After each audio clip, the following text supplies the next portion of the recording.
Halo gengs, selamat datang di Zona Donghua Channel. Kali ini Mimin akan membahas spoiler Soulland 2. Buat kalian yang baru join, jangan lupa like, comment, dan subscribe, dan nyalakan notifikasinya agar kalian selalu update konten-konten terbaru dari Mimin tentunya. Oke, nggak usah lama-lama, langsung aja kita ke spoilernya. Let's go! Susansi sama sekali tidak berbasa-basi.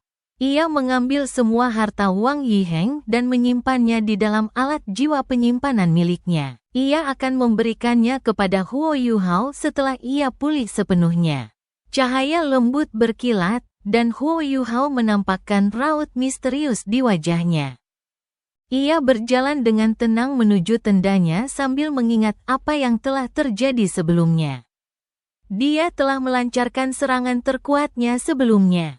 Selain itu, dia sepertinya merasakan ada sesuatu di dalam tubuhnya yang telah mencapai terobosan saat melancarkan serangan itu. Perasaan yang ajaib. Pada saat itulah pula kekuatan jiwanya meningkat pesat. Dia sedang berjalan sebelum mendengar suara bergema dari belakang, Huo Yuhao. Huo Yuhao berhenti dan menoleh. Tang Wutong mengambil 2 langkah cepat dan bergegas ke sisinya. Saat menatapnya, ekspresinya semakin bingung. Bisakah kau memberitahuku nama serangan telapak tanganmu tadi? Huo Yuhao mengangguk dan menjawab, telapak Haodong. Telapak tangan yang akan bertahan selamanya. Telapak Haodong, telapak tangan yang akan abadi. Tang Wutong melafalkan kata-kata itu. Huo Yuhao tidak berhenti, dan terus berjalan menuju tendanya. Namun, Tang Wutong tidak mengikutinya lagi. Ia berdiri di tempatnya, dan sedikit linglung sambil menatap punggung Huo Yuhao. Palem Haodong, Palem Haodong. Hao, dari Huo Yuhao, dan Dong, dari Wang Dongel. Palem Haodong, palem yang akan abadi. Sepertinya kesanku tentangnya salah. Huo Yuhao dan semua orang dari Akademi Shrek pergi beristirahat. Di sisi lain, tenda komandan sangat ramai saat ini.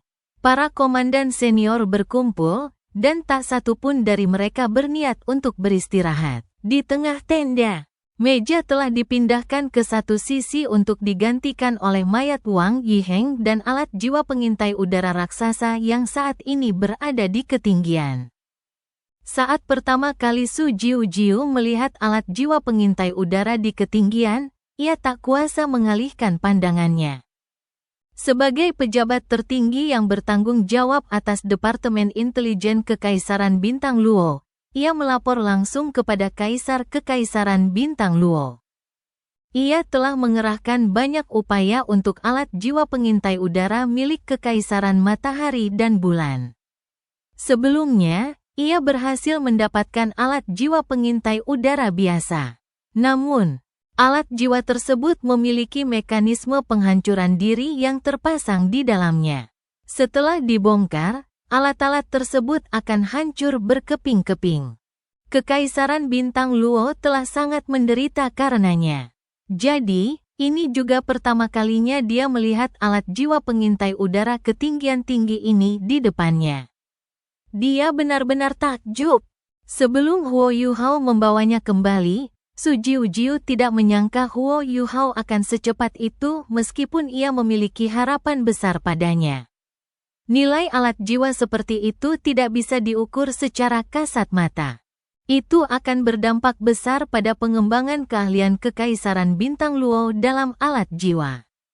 Duke, maksudmu Wang Yiheng dibunuh oleh Huo Yuhao dan rekan-rekannya?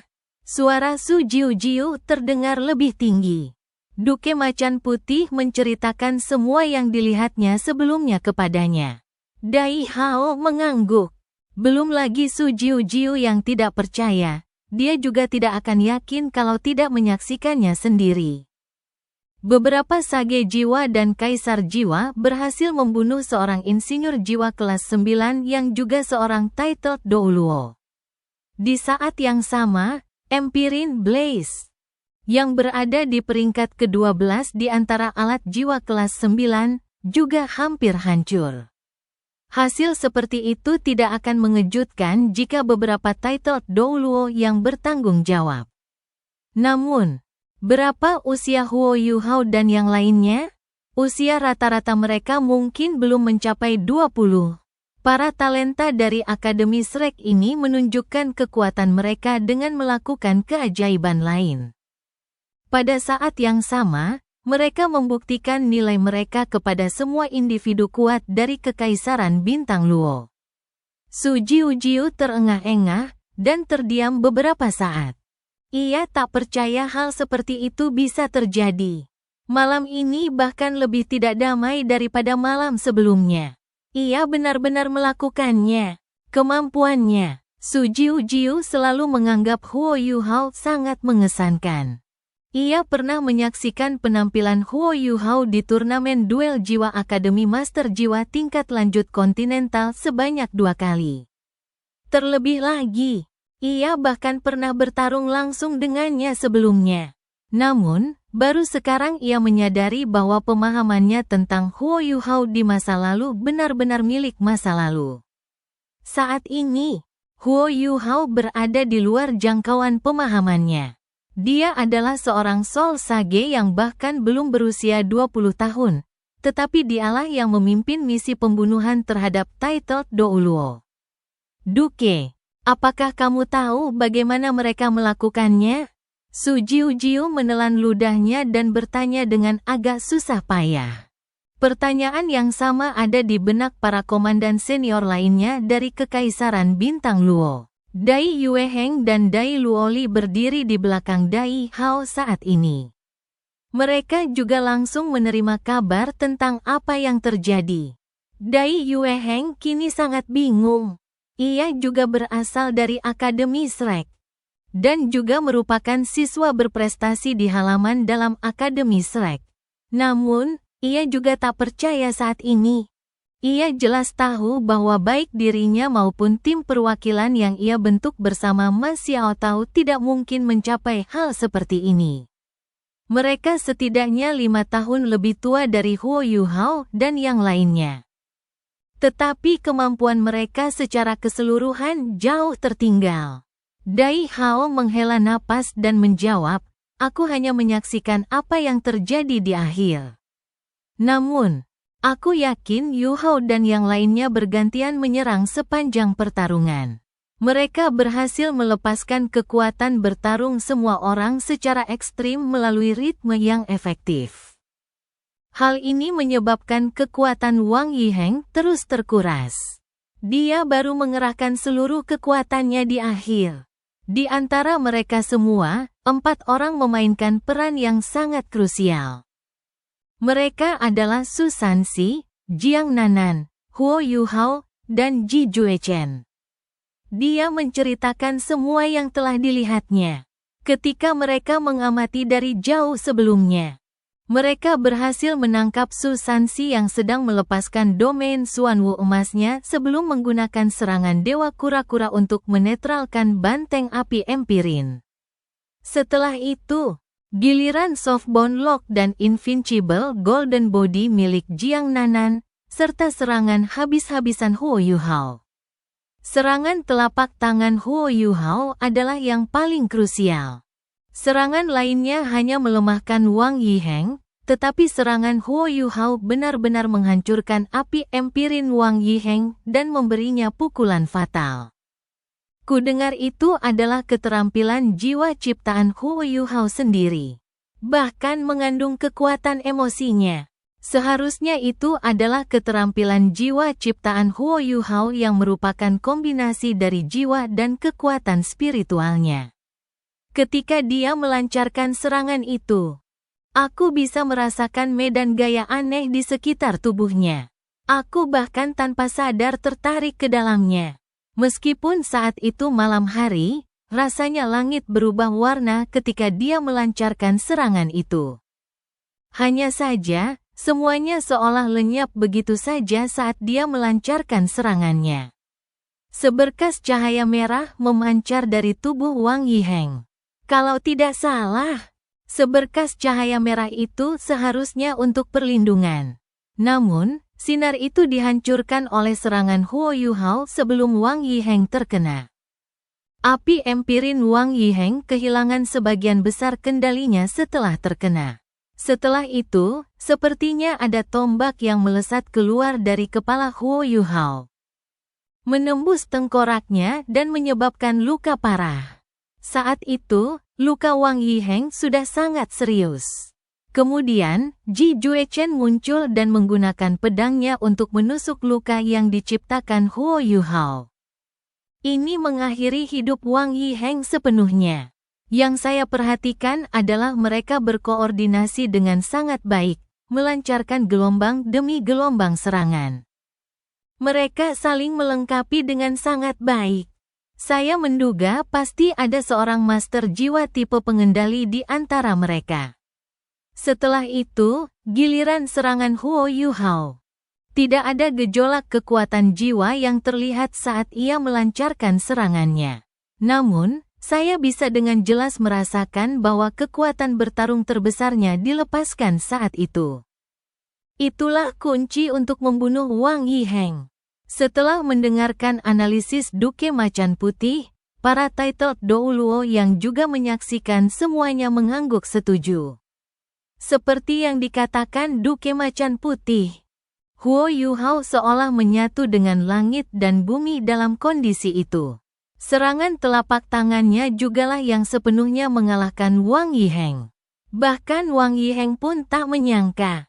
Mereka berhasil sebagian berkat rasa puas diri Wang Yiheng sendiri. Kalau tidak, mengapa ia tidak menggunakan penghalang tak terkalahkan dan penghalang pelindung jiwanya? Ia pasti sangat percaya diri dengan serangannya sendiri. Sayang sekali kepercayaan dirinya justru menjadi alasan kematiannya. Su Jiu tertegun, lalu bergumam dalam hati, Yuhao, aku tak menyangka kau sudah mencapai level seperti itu. Duke, kalau kau bicara soal master jiwa tipe kontrol, orang itu pasti Huo Yuhao. Pertama kali aku bertemu dengannya. Saat usianya baru 12 atau 13 tahun, dia sudah menjadi master jiwa tipe kontrol. Deteksi spiritualnya bisa menyatukan rekan satu timnya. Dan dia bisa berbagi informasi akurat tentang musuh dengan rekan satu timnya. Ini sangat efektif dalam menangkal kekuatan tempur musuh. Dai Yueheng pastilah yang paling menyadari hal ini. Adipati Macan Putih mengalihkan perhatiannya kepada putranya, dan Dai Yueheng segera mengangguk dan menjawab, Yang Mulia benar. Ketika saya pertama kali berkompetisi di turnamen duel jiwa dengan Huo Yuhao, beliau selalu tampil sebagai master jiwa tipe kontrol. Deteksi spiritualnya sangat kuat. Seharusnya sekarang lebih kuat daripada sebelumnya. Adipati Harimau Putih mengangguk, dan raut wajahnya menunjukkan kekaguman. Pantas saja dia calon master pavilion Dewa Laut. Pantas saja dia bisa menjadi tetua termuda Akademi Shrek di usia semuda itu.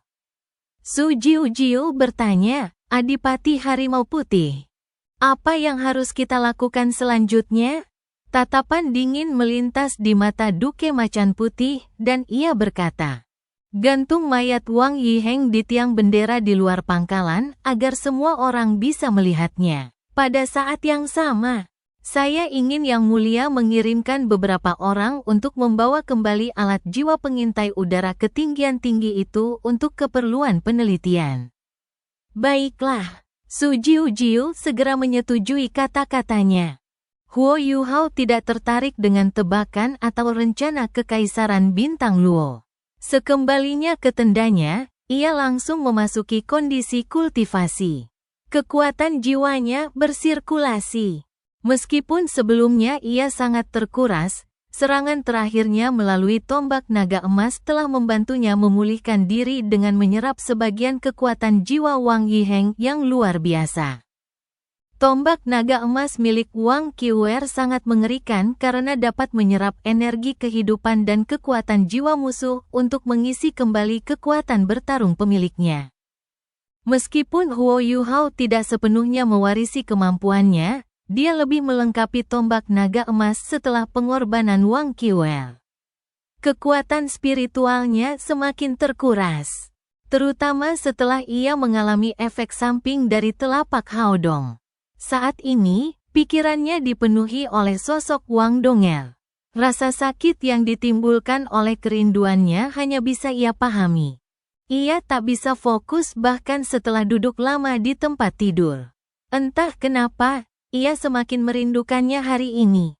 Mungkin karena serangan telapak tangannya telah melepaskan kekuatan bertarungnya yang terbesar. Sebenarnya, Huo Yuhao tahu bahwa hentakan tubuh Wang Yiheng setelah serangannya telah melukainya. Jika ini masa lalu, ia mungkin telah kehilangan lengannya. Serangannya benar-benar telah menguras seluruh kekuatannya. Namun, ia memiliki sebagian kekuatan naga emas sejak menyatu dengan Wang Qiwel. Kekuatan dan ketahanan fisiknya jauh lebih besar dari sebelumnya. Inilah mengapa ia merasa sangat bersalah terhadap Wang Qiwel, di saat yang sama ia merindukan Wang Dong'er. Kedua emosi ini terus menggerogoti pikiran dan lautan spiritualnya. Dalam keadaan seperti itu, bahkan keempat rohnya pun tak berguna. Ia hanya bisa mengatasinya sendiri. Huo Yuhao menjatuhkan diri ke tempat tidurnya dan memejamkan mata rapat-rapat. Ia tampak sangat pucat, dan sepertinya ia tak sanggup lagi. Ia benar-benar tampak tak sanggup lagi. Kerinduannya pada Wang Dong'er begitu besar hingga ia benar-benar terbebani. "Dong'er, apa kau benar-benar masih hidup?" Dia sebenarnya selalu berpikir, apa yang harus dia lakukan jika sekte dan wakil ketua sekte Langit Cerah hanya berbohong padanya? Inilah yang ia takutkan. Meskipun ia berusaha sekuat tenaga untuk menjauhi pikiran seperti itu, ia selalu diliputi rasa takut setiap kali muncul. Tidak bisa bertemu Wang Dong'er selamanya? Apa yang lebih mengerikan dari itu? "Dong'er, Dong'er, Dong'er." Huo Yuhao mengerang pelan. "Dong'er, jika kau benar-benar meninggalkan dunia ini, bawalah aku bersamamu. Jangan tinggalkan aku sendirian di dunia ini untuk menderita. Dong'er, aku sangat merindukanmu." Air mata mengalir di sudut matanya. Para komandan senior pasukan lapangan barat laut Kekaisaran Bintang Luo tak menyangka pahlawan muda di hati mereka kini menggeliat di tempat tidur sambil menangis pilu. Huo Yuhao bahkan sedang tak sadarkan diri saat ini. Tirai tendanya terbuka, dan sesosok tubuh tinggi ramping melangkah masuk. Mendengar erangan Huo Yuhao, tubuhnya sedikit menegang. Namun, setelah itu, ia terus berjalan mendekati Huo Yuhao. Gerakannya sangat lambat, seolah-olah ia kesulitan berjalan. Namun, ia tiba-tiba mempercepat langkahnya saat mendekati tempat tidur Huo Yuhao. Ia segera menghampirinya dan duduk di sampingnya. Air matanya sudah membasahi selimutnya. Indra perasa Huo Yuhao biasanya sangat tajam, tetapi saat ini, ia sama sekali tidak menyadari ada orang lain di dalam tenda. Ia terus menggeliat dan mengerang kesakitan. Wajahnya sangat pucat, dan air mata serta keringat telah menyatu saat mengalir di pipinya. Jari-jari halus membelai lembut dahinya. Gerakan jari-jari itu terasa agak kaku dan kaku. Keringat Huo Yuhao membasahi jari-jarinya yang putih dan lembut. Jari-jarinya tampak sedikit gemetar, dan ada sedikit rasa hangat darinya. Wanita di dalam tenda itu sedikit gemetar, dan juga sedikit terkejut. "Dong'er, jangan tinggalkan aku." Tiba-tiba, Huo Yuhao mengulurkan tangan dan meraih tangannya. Ia terkejut dan ingin menarik tangannya kembali. Namun, cengkeramannya sangat erat. Ia tidak melawan. Tetapi ia bisa merasakan tangan pria itu sedingin es. Dinginnya sampai mengerikan, seolah-olah ia telah kehilangan semua kehangatan di tubuhnya. "Jangan bilang padaku kalau dia selalu merasakan sakit yang luar biasa setelah menggunakan Haodong Palem." Anehnya, Huo Yuhao menjadi tenang setelah menggenggam tangannya. Ia tidak lagi menggigil, tetapi masih bergumam sendiri. Namun, rasa sakitnya jelas telah berkurang secara signifikan. Kasihan sekali dia. Aku tak pernah menyangka seseorang bisa jadi seperti ini karena terlalu mencintai seseorang. Tapi, kenapa dia malah menjadikan cintanya sebagai sebuah keahlian? Kenapa dia tidak pergi mencari kekasihnya saja? Tak jauh di luar tenda, ada seseorang yang berjongkok di sudut gelap. Orang ini memperhatikannya saat ia masuk ke dalam tenda. Senyum tipis tersungging di wajahnya. Ia perlahan berdiri. Sepertinya ia tak perlu berjaga-jaga lagi. Wanita itu tak kunjung keluar, bahkan setelah sekian lama. Orang ini berjalan keluar dari sudut. Bukankah dia pertahanan abadi, Susansi? Huo Yuhao menderita serangan balik dari telapak haodongnya, dan tubuhnya sangat lemah. Susansi sangat memahami hal ini. Karena itulah ia mengikuti Huo Yuhao kembali dan berjaga di luar tendanya untuk melindunginya. Namun, wanita itu sudah lama berada di dalam tenda tanpa keluar. Sepertinya ia tidak perlu lagi melindunginya sepanjang malam. Dia pergi diam-diam tanpa bersuara. Di dalam tenda, Huo Yuhao sudah lebih tenang. Napasnya menjadi lebih teratur. Dan ia tidak lagi menggigil. Sesekali ia bergumam sendiri, tetapi jelas rasa sakitnya berkurang. Ia menggunakan kedua tangannya untuk menggenggam erat jari-jari lembutnya. Seolah-olah ia sedang menggenggam rumput penyelamat. Ia tak mau melepaskan tangannya. Perlahan, senyum puas tersungging di wajahnya.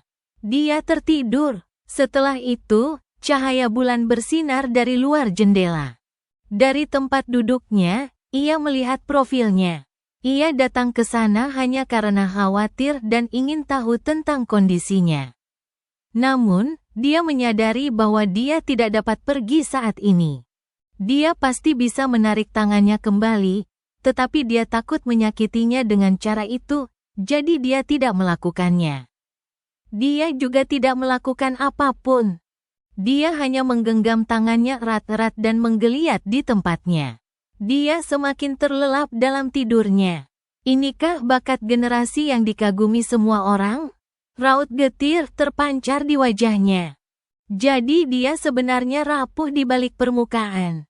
Sepertinya dia sudah memberikan terlalu banyak untuk mencapai kekuatan apapun yang dimilikinya. Tapi kenapa dia bisa tenang setelah menggenggam tanganku? Apa karena dia merasa terhibur? Ia mengambil sapu tangan dengan tangan satunya dan mengusap keringat di kepala pria itu. Bahkan ia sendiri tidak tahu mengapa ia melakukan hal seintim itu. Ketegangannya tampak berkurang setelah wanita itu menyeka keringatnya. Seolah-olah wanita itu memiliki semacam kekuatan magis yang membantunya tenang. Tangannya mulai terasa hangat kembali. Dan ia tak lagi menggenggam terlalu erat. Tubuhnya pun bergerak lebih mudah.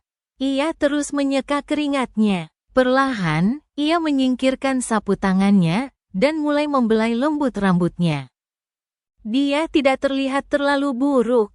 Garis-garis di wajahnya halus, dan bulu matanya panjang. Pipinya sedikit kemerahan sekarang dan energi kehidupan yang terpancar tampaknya lebih kuat daripada siapapun. Tanpa disadari, ia menjadi sedikit linglung. Tepat saat ia sedang linglung, ia perlahan melonggarkan cengkeramannya di tangannya. Oh, akhirnya aku bisa pergi. Ia perlahan menarik tangannya yang sudah berkeringat. Namun, tanpa sadar ia mengepalkan tinjunya. Seolah ingin mempertahankan kehangatan yang ia rasakan di tangannya. Setelah menarik kembali tangannya yang ditaruh di kepala pria itu, ia berdiri diam. Pria itu masih tertidur dengan sangat tenang. Dan tidak bergerak sama sekali. Ia berjalan tanpa suara menuju pintu keluar tendanya. Namun, entah kenapa, ia tak bisa menahan diri untuk tidak menoleh ke belakang setiap beberapa langkah. Napasnya masih berirama seperti biasa. Tidak ada perubahan. Akhirnya, ia sampai di pintu keluar. Ia berbalik dan menatapnya dalam-dalam untuk terakhir kalinya. Seseorang yang gigih dalam mencintai seperti dia seharusnya menjadi orang baik. Selamat malam, orang baik. Pagi, sinar matahari yang hangat menyinari wajah Huo Yuhao melalui jendela. Panasnya membangunkannya dari tidurnya. Saat dia membuka matanya dan merasakan sinar matahari yang menyilaukan, dia tanpa sadar menggunakan tangannya untuk menutupi matanya. Oh, sudah larut malam. Kenapa aku belum bangun? Biasanya, dia pasti sudah berkultivasi di tempat tidur jam segini. Saat ia duduk, semua kejadian semalam langsung terlintas di benaknya. Huo Yuhao tanpa sadar melirik cincin safir cahaya bintangnya. Di dalam cincinnya terdapat lebih dari 10 alat jiwa pengintai udara. Ya, kita tidak hanya berhasil mencuri alat jiwa pengintai udara ketinggian tinggi tadi malam. Seharusnya kita juga membunuh Mad Bull Douluo. Aku menggunakan telapak haodongku. Setelah kembali, aku merasakan sakit yang luar biasa. Tapi kenapa aku tidak merasakan apa-apa sekarang? Dulu, ia tidak bisa pulih dalam semalam setelah melepaskan telapak haodongnya. Ia membutuhkan waktu untuk pulih sepenuhnya. Terlebih lagi, ia akan selalu merasa sangat lesu keesokan harinya. Namun, ia dipenuhi energi saat ini, dan tubuhnya benar-benar nyaman. Tidak ada efek samping apapun. Rasanya seperti ia tidur nyenyak semalam, bahkan sampai kesiangan.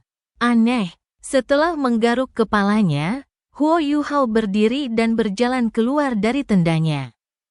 Matahari bersinar cerah hari ini, dan udaranya sangat menyegarkan. Saat ia menarik napas dalam-dalam, udara segar itu menyehatkan tubuhnya, dan ia merasa sangat berenergi. Huo Yuhao sedikit terhibur dan bertanya pada dirinya sendiri, mengapa aku merasa begitu rileks? Dan mengapa suasana hatiku begitu baik? Namun, ia tidak punya jawaban. Makanan lezat apapun yang ia makan, tidak mampu meningkatkan suasana hatinya hingga seperti itu. Namun, ia merasa sangat baik hari ini. Apa sebenarnya yang terjadi tadi malam? Dia mengerutkan kening dan merenung. Ia samar-samar ingat bahwa ia merasakan sakit yang luar biasa saat itu.